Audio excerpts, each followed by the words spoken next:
In part 1, we established the tragic disappearance of 15-year-old Kristy Bentley on New Year's Eve, 1998, and the devastating discovery of her body 18 days later, 40 kilometers from the abduction site.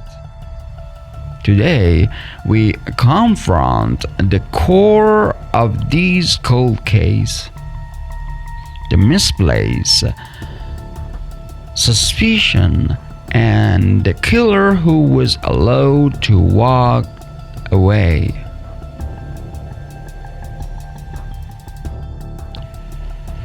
Investigation focused immediately on the Bentley family, not because of confession, but because of the chilling details at the abduction scene. The family's sometimes aggressive Labrador, Abby, was found calmly tied to a tree. The discarded clothing suggested a quick, violent sexual assault.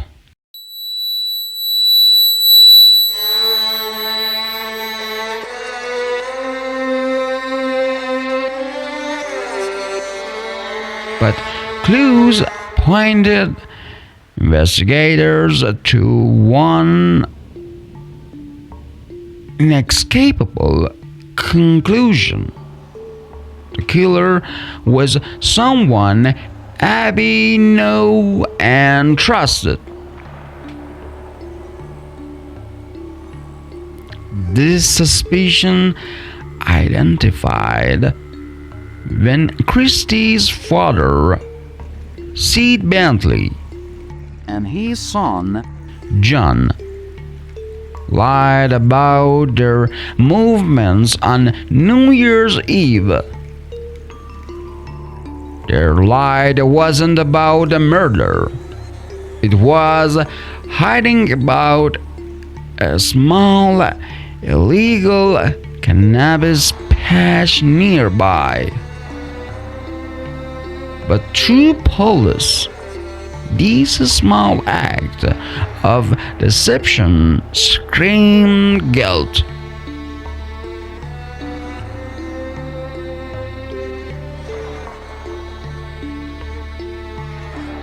For 10 agonizing months, Sid Bentley was the prime and only suspect.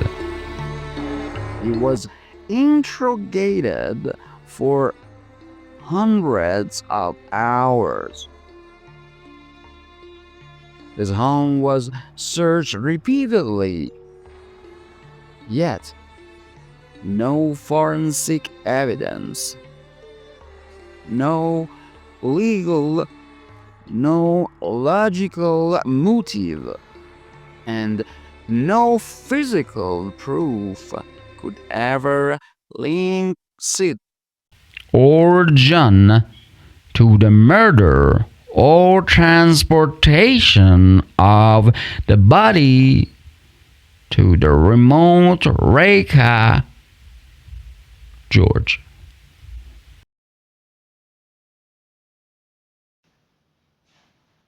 This is a classic case of tunnel vision. The police were so fixated on their initial theory of familial homicide that they failed to diligently follow external leads. They wasted months pursuing a man who was already suffering unimaginable grief. In the world of cold cases, time is your most precious asset, and in Ashburton, that asset was squandered. Finally, after officially clearing Sid Bentley, the police were forced to look outside the family circle. But the trail was growing cold. two main leads emerged.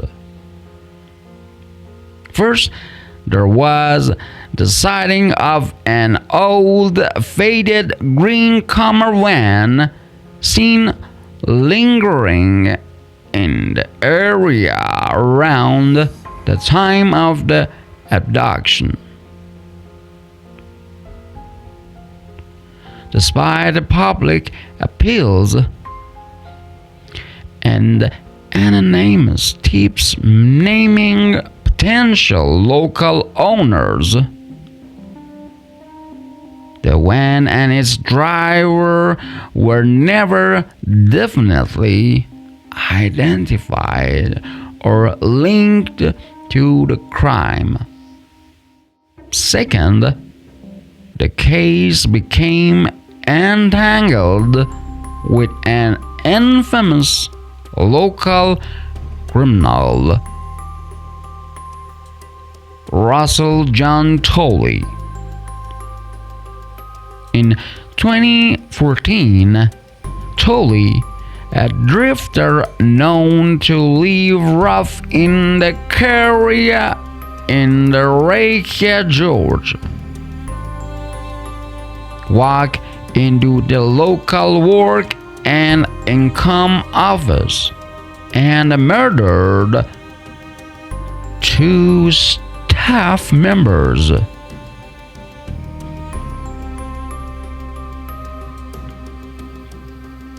Police investigated the possible link extensively, believing they might finally have their answer. Tolley's familiarity with the isolated terrain and a history of explosive violence made him a compelling suspect. But again, the evidence failed. There was nothing, not a single forensic stand, to tie him to Kirsty's murder in 1998.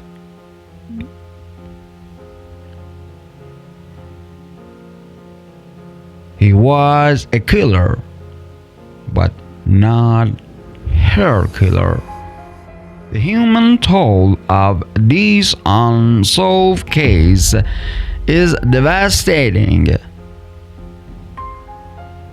Kirsty's father, Sid Bentley, passed away from cancer in 2015, having spent his last year under a cloud of false public and police suspicion. Kirsty's mother, Jill Peachy, fought tirelessly for justice for decades. In 2022, in a final desperate push for closure,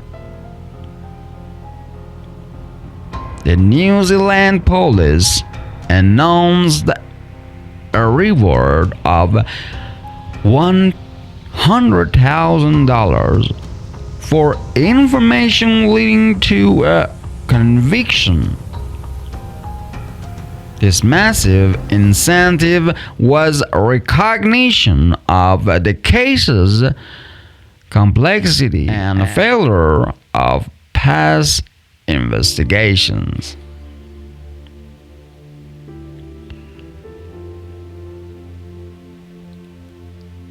The police publicity confirmed that they were actively reviewing 1,800 new pieces of information generated by the reward. The murder of Kristy Bentley remains open. the person who tied up Abby who discarded the closing, and who drove Kirsty 50 kilometers to that remote church is still free.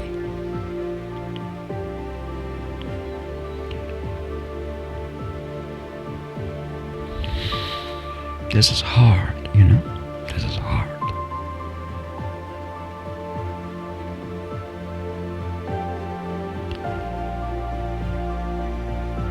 The tragedy of Ashburton is a reminder that in every cold case, there is a killer walking among us and a family who will never stop waiting for the truth.